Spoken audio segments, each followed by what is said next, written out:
আশা silver হাউজের পক্ষ থেকে আপনাদের মাঝে গোল্ড প্লেটের কিছু গহনার মডেল নিয়ে হাজির হলাম। প্রত্যেকটি মডেলই অনেক সুন্দর, নিখুঁত কাজ করা।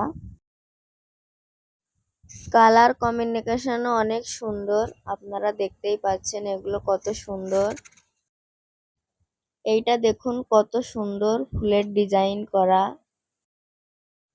এর সাথে থাকছে এক জোড়া ম্যাচিং কানের দুল। এইগুলো সবই অরিজিনাল গোল্ড প্লেটের কালেকশন। এই যে দেখুন, এইটাও অনেক সুন্দর, অরিজিনাল গোল্ড প্লেটের। দেখুন এর উপর কত সুন্দর কারুকাজ করা। তাই নতুন নতুন কালেকশন পেতে আজই আসুন আশা সিলভার হাউজে।